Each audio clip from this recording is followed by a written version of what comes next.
ever scrolled social media and you're like, I don't even know why I'm doing this. It doesn't really feel that good. Well, you have to stop. You need to replenish dopamine. You need to stop engaging with this behavior.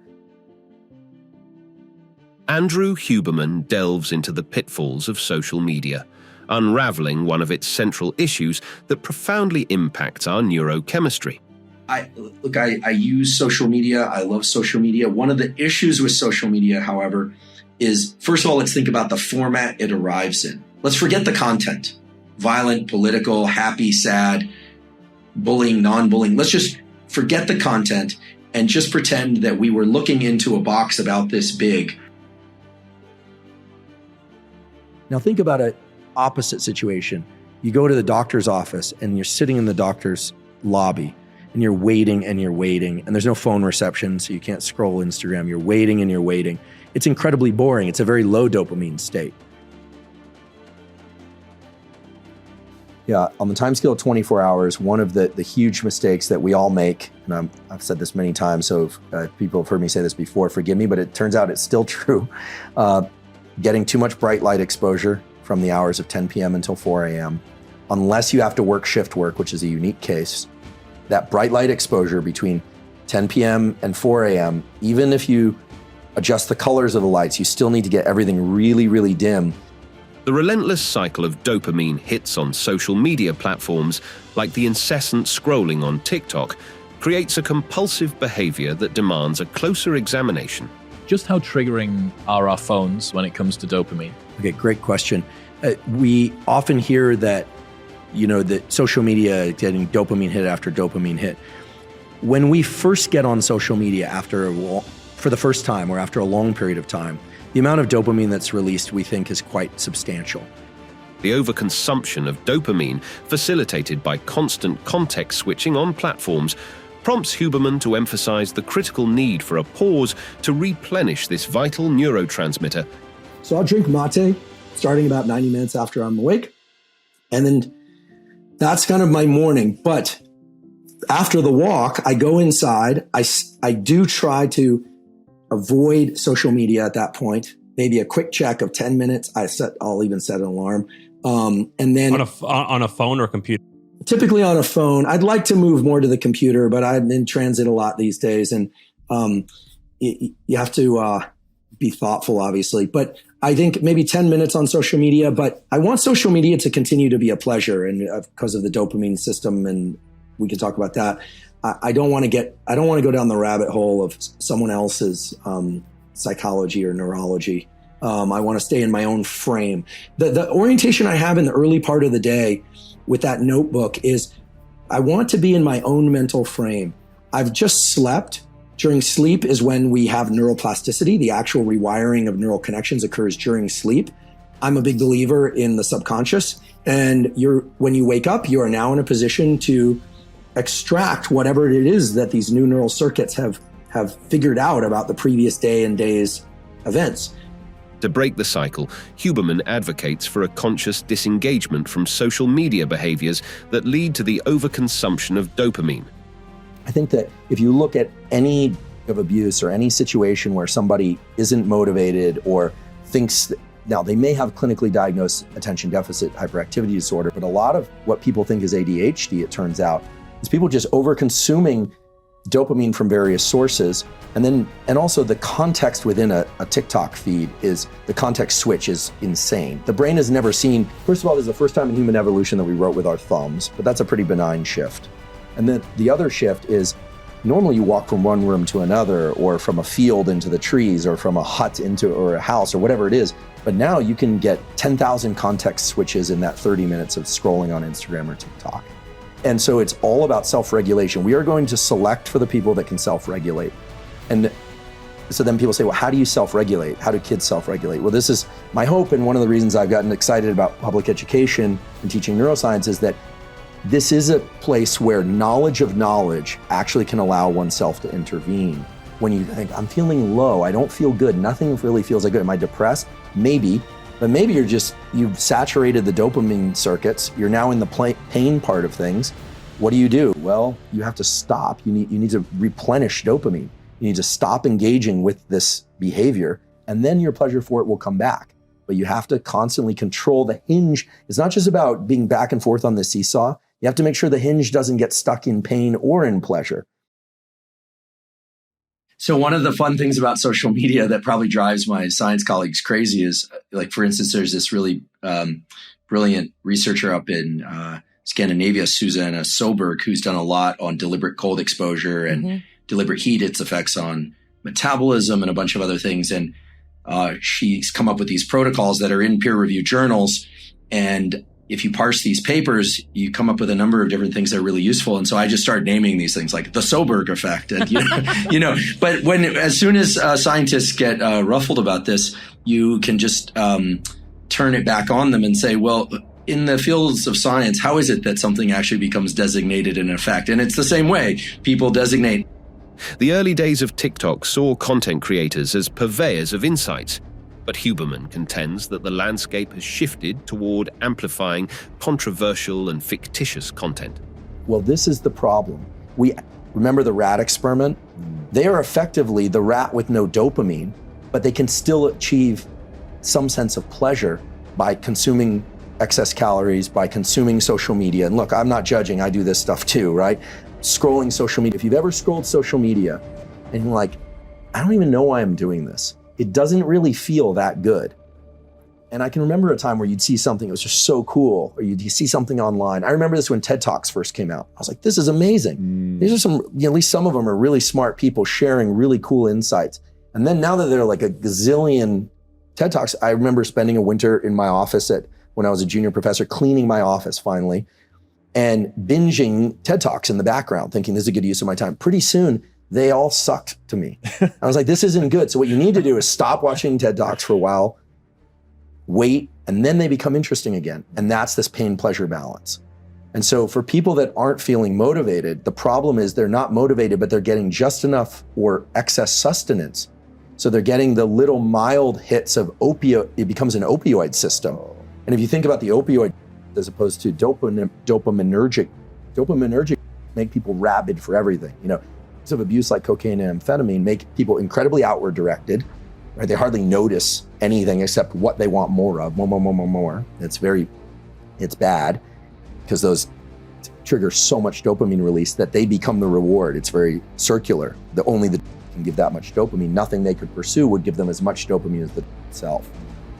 So there's that. And then there's the kind of opioid-like effects of constantly indulging oneself with social media or with video games or with food or with anything, to the point where it no longer evokes the motivation and craving. And this is really the new evolution of the understanding of dopamine in neuroscience, which is that dopamine itself is not the reward.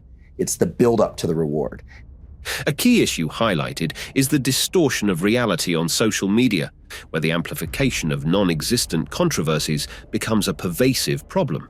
So the biggest issue I have, the mess that I see out there that I hope will get resolved, is that people are using social media and a certain type of he said, she said, they said, we said, to amplify controversies that don't really exist, right? I'm willing to bet, for instance, I'll just state my stance on this, that eating more plants and less meat, forgive me, Paul Saladino, he's a friend of mine, and he's the carnivore MD. He's got great data to support what he's got, but I like plants. I'm going to eat a salad.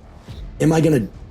Maybe, but I'm eating my salad. But I'm also going to eat a steak. And so it's almost like crazy when we start talking about this. Like, are we really talking about this? New mothers report these really horrible thoughts. They don't like to report them, but they think, oh my gosh, what's keeping me from just, smashing my baby's head?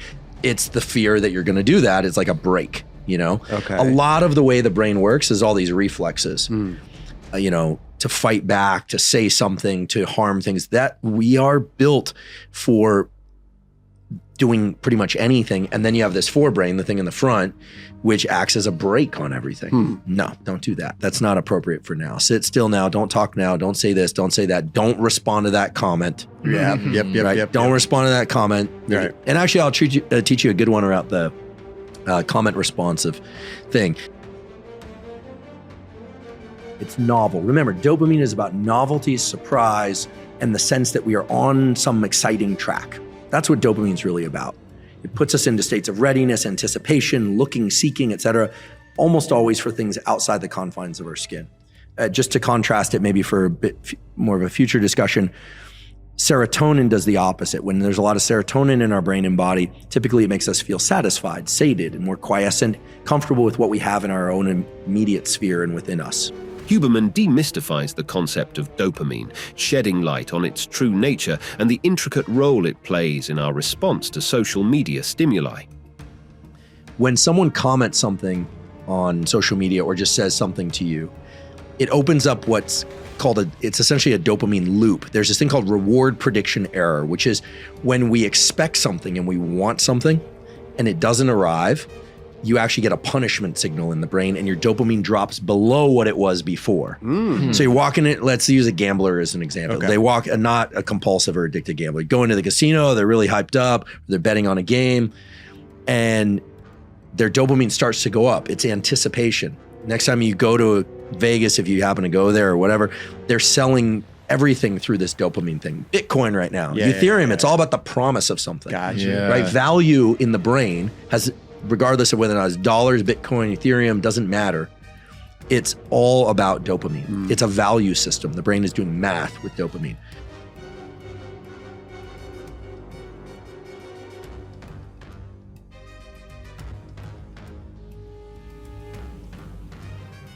When there's a breakup, it's exceedingly hard, especially if the person is young. You know, if you look at after breakups, those are far more common in younger people than they are in older people. Why? Because the relationship represents the whole future. They have no concept that they know there are other people, but it sort of feels like the whole world is shutting down. So in breakups, what's happened is the person is no longer available in time and space. This is why when someone breaks up, you literally have to let them go, right? You know, constant pursuing of them is out of context, is not healthy. They have a name for that. It's called a stalker. Don't do it. But it's almost as if the brain has to think that the person is gone in time and space. This has become much harder with social media, right? Because people can check up on people, they can hear from people. In the old days, like when I was growing up, you just like took the phone off the hook or you diverted your attention. Now we are constantly renewing that the person is still there. And so love and the loss of love and the grief are virtually identical. It's that motivational state. And this is why it's so hard to not reach out to somebody that you really miss and want back. Engaging in virtual shouting matches through online comments, according to Huberman, is a detrimental behavior that contributes to the negative impact of social media. And you're shouting back and forth through an internet tunnel. Yeah. And it's just no good. And so the win is actually in not responding at all. And it really is. And this dopamine system is actually super powerful. I mean, not to get into the addiction thing, but every time you anticipate something that you like, anything, doesn't matter, skateboarding, video games, ice cream, does not matter. Okay.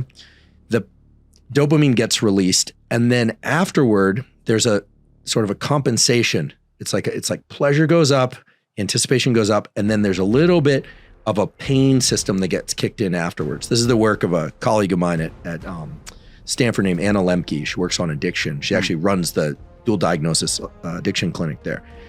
She has this great book called Dopamine Nation, all about this. And so it tips back. And then what happens is that scale doesn't ever really level out again, okay? And it means that the next time you're pursuing this thing, you have to go a little bit further, a little bit more. Then the pain side tilts up a little bit higher. Pretty soon, you're doing the thing over and over again, and you're not getting any pleasure from it. At that point, that's addiction. Huberman views social media as an initially dopaminergic-driven experience, fueled by the reward, surprise, and excitement factors, leading to both positive and negative consequences. So I look at social media as initially being very dopaminergic, driving reward, surprise, and excitement, but very quickly transitioning to something more like OCD and the kinds of behaviors where it looks, if we were to look at ourselves through the lens of an experiment, like we would an animal experiment, we think that animal is sick. If you saw an animal digging in the corner, looking for a bone, the dog is looking, looking, you'd think, that's really sad. That's us, right? That's us. I'm pointing at myself intentionally. That's us. So we have to learn to self-regulate the amount of time, but that doesn't have to be a process of, scruffing ourselves and saying, don't do it. Think about it in terms of the positive. The more time away from something, the more positively reinforcing it will be when you return. And then when the reward arrives, it compares the expectation to the reward. And if the reward isn't that great, it's a letdown. But that letdown is actually a drop in dopamine below baseline. Damn. Okay? Yeah. When someone says something aggravating or is trying to trigger you, it sets in motion this dopamine circuit. And when you respond, no matter what you do, it actually gives them a reward. It rewards them. In fact, I always like to think at any moment you should ask yourself first, are you back on your heels, flat-footed, or forward center of mass? With respect to work, with respect to relationships, with respect to stress. Always forward. If you're always forward center of mass, think about dopamine as kind of a wave pool. So if you're always forward center of mass, you're getting waves in this wave pool. If those dopamine highs go too high, the water will splash out and that reservoir of dopamine will drop. As the drama unfolds, Andrew Huberman shares transformative tips, promising a life upgrade for those willing to heed his guidance. A tantalizing offer for those seeking excitement and profound change. It's going to be hard to trigger that big release because you just had the peak. Well, if you adjust that, you relax, you understand there's always a little bit of a postpartum depression. We sometimes hear about postpartum depression. That's a clinical thing, but there's always that kind of, today's not as exciting as the previous days. What am I going to do with my life? But then if you let it start ratcheting up again, then what you realize is your capacity to tap into dopamine as a motivator, not just seeking dopamine rewards, that is infinite. And people ask me this kind of stuff all the time. Yeah. Like, what do I do? How do I sleep better? How do I stop stressing? And usually I find that people are not serious, meaning they want an answer, but they don't want to do the work. Right. Yeah. So I was like, look, it's really simple. Can you not eat until 2 p.m.? I was like, yeah, I'm not hungry in the morning. I'm like, great, drink coffee, drink water. The spotlight shifts to the essence of focus, with Huberman illuminating the path to a more enriched life by honing in on the present, a critical element in his compelling and insightful narrative. The key to this is, if we want to be very concrete, we should probably focus on actions. And I'll use fitness as an example because it translates to everybody, whereas people's circumstances differ. Let's say somebody really wants to take on a fitness routine. They hate running or they want to lose weight in a healthy way. A twist in the plot, Huberman unravels the secret to accelerated fat burning, injecting an unexpected element of intrigue into the storyline, promising a physical transformation of the most exhilarating kind. And so there's a pretty straightforward formula where when you've been asleep all night, your fuel reserves, like you've got fuel in your fat, you guys don't have any of that, but you got fuel in your fat, you've got fuel in your muscles that can be burned, and you've got fuel in your liver. It's called glycogen. And when you wake up early, all of that is as low as it's going to be because you haven't been eating anything. Got you. And so if you exercise then, your body starts dropping into your body fat stores quicker.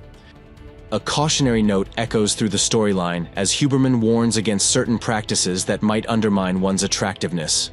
A dramatic and caution-laden moment in the unfolding narrative. I look at the plastic surgery thing now, and it's kind of crazy. I mean, maybe this just reflects my age and my generation, but I see some people with wearing so much dark eye makeup, plus they're getting the cheekbone inserts. They look like skeletons. Now that's not, listen, everyone's got their taste, especially if they're really lean, but facial structure is something that can be modified. And so chewing hard foods is something we used to do a lot more. All this slurping down of food and calories we know isn't good from the obesity side, but it's also not good from the jaw structure, teeth structure, face structure.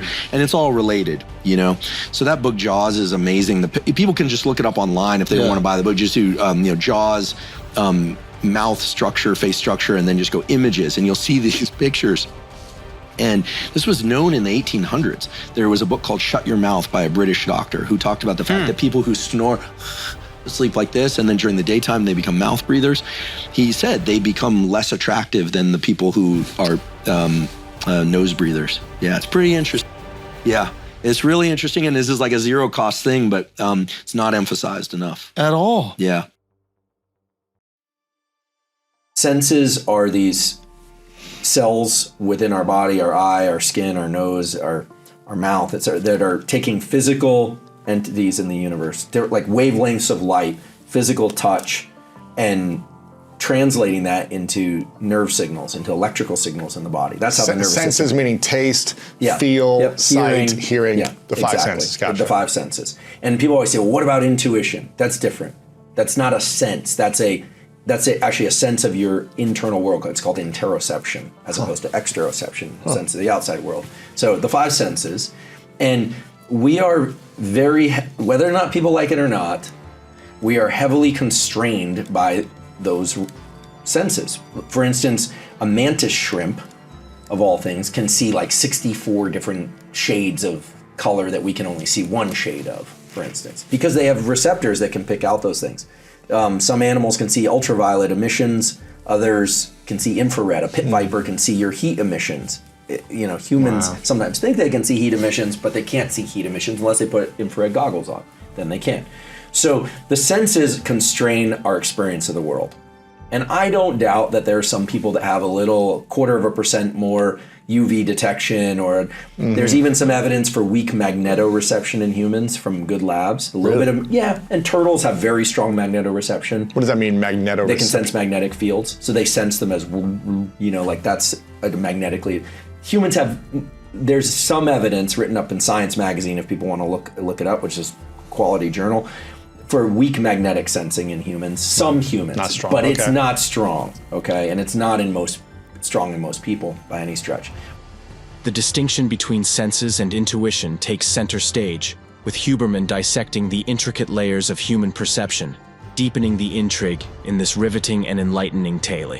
And they're very realistic, right? Yeah. I mean, as Carol will say, and other people have said in the psychology field, positive self-talk, oftentimes, unless you do it correctly, you're badly wrong.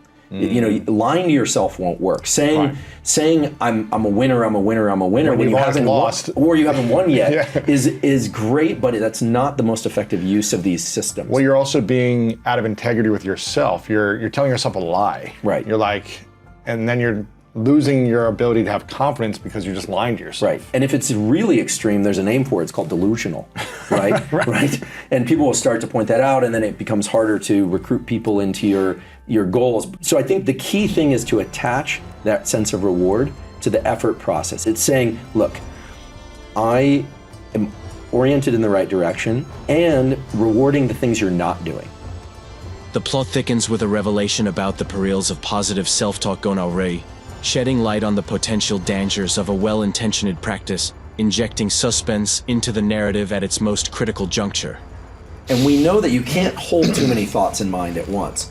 So what I will say is that it's hard to suppress thoughts, but it's actually quite easy to introduce thoughts. And it sounds to me like this law is basically a process of introducing thoughts. And when you start introducing thoughts and you start thinking of thoughts as a form of perception, the way you view the world, they're going to shape the way they're going to shape what you see. Wow. They're very going to heavily constrain what you see. Now, this has a dark side and a light side. And Tell me. The dark side is that beliefs are essentially thoughts that are recurring thoughts, or things that are kind of like books on a shelf that you can reach to anytime. If I say, hey, what about that book out there, Jay Shetty's book, you can go grab it because it's on the shelf right there. You can show it to me, right? It's there all the time. You know where it is, and it's very accessible. The drama reaches its zenith as Huberman discloses the secret to mastering thought control, a crucial skill that holds the key to unlocking a more empowered and exciting life, leaving viewers on the edge of their seats, hungry for the next revelatory chapter. For the anxiety and stress management, I'll give you some breathing, some respiration tools that work really well, that are not, woo mysticism. It's not, I'm not gonna tell you to meditate 30 minutes a day, although that's a cool practice too. I'm gonna give you some tools you can use in real time as you're working hard and dealing with whatever it is you're dealing with in life. Okay, so that ends. The conversation ends, and Greg Hunt was there too, who I knew from growing up. Yeah. Talked to Greg a little bit, and then a year later, Mike reaches out and says, hey man, thanks for all that stuff He gave me, I was like, oh, cool. And he's like, I lost 60 pounds and I haven't had a sip of alcohol since we talked last and feeling pretty good. Damn. And I was like, so how did you do it? He's like, well, I get on the bike and I pedal as hard as I can and like someone chasing me with a syringe full of poison. Sure. And, I was like, he remembered. You know, and I was so impressed. Like very few people can just take the menu and just do it. In a climactic and triumphant finale, viewers are enticed to reward themselves for taking the boldest and most challenging steps toward an exciting life, leaving them on the edge of their seats, eagerly awaiting the unfolding of the next chapter in this riveting journey of transformation. There are also issues of sort of body type preference and safety. And by safety, I mean two different things, right? Yeah. I mean, Safety for the woman. Like, safe and listen, and for the man. Listen, there's a really interesting literature about this. If you look at sort of who people select to have versus who people select to try and form long-term relationships with them, I mean, there are many men who would not choose to be with the woman that is most attractive to everybody because they don't have the confidence they could keep her. that's Right? a good point. Even if she's not a flirt and wouldn't be looking, right? Even if she didn't have a wandering eye. Some men deliberately wouldn't want to be with the most beautiful. People tend to match up pretty closely in terms of attractiveness. Pretty closely. Not always. Look, I always say the beauty of being young is that neuroplasticity, your nervous system's ability to change in response to experience, to learn things, is at its absolute peak. However, you don't have that much control over your life when you're young, Right. especially when you're really young. As you get older, it gets harder to change your nervous system, but you can do it. But the advantage you have is that you can direct exactly what changes you want to happen. And so there are two different ways to change your nervous system depending on whether or not you're younger or you're older. And it's not like the gate drops right at 25. Okay. It just tapers off. But Mike made the decision, and I always say, you if somebody is an adult, you can't change their mind. Right. You literally can't. They have to make the decision to do that. And he flipped the switch. He flipped it. He flipped it, and he's still there. And I think he feels much better physically. And then, and I feel guilty for this, but then I started getting him really hyped about all this stuff. I was like, oh, I started sending him athletic greens. I was like, drink athletic greens and check this out. You know, you can, I have one of those barrel saunas. Yeah. So I was like, oh, I like just like sweating all that out. And when you sit in the sauna, your heart beats and your vessels dilate. So it's a little bit like exercise, which most skateboarders don't need because they're really active. Got you. But as you get older, you want to keep all the plumbing working really well. Yes, it's true that resource potential is an important variable because people have to think about safety and childcare and a number of things. It's the only way I have but a women free work life. too, right? Women can work too, right? They can opt to work and make money. But more often than, more important than any other feature across all cultures is that the woman reports that she sought someone who is kind to them. Not necessarily kind to everybody, but kind to them, right? Kind to them. Okay, so even if you think of like extreme money, right? Extreme money, or you think of extreme bodies or extreme resources, right? That somebody has.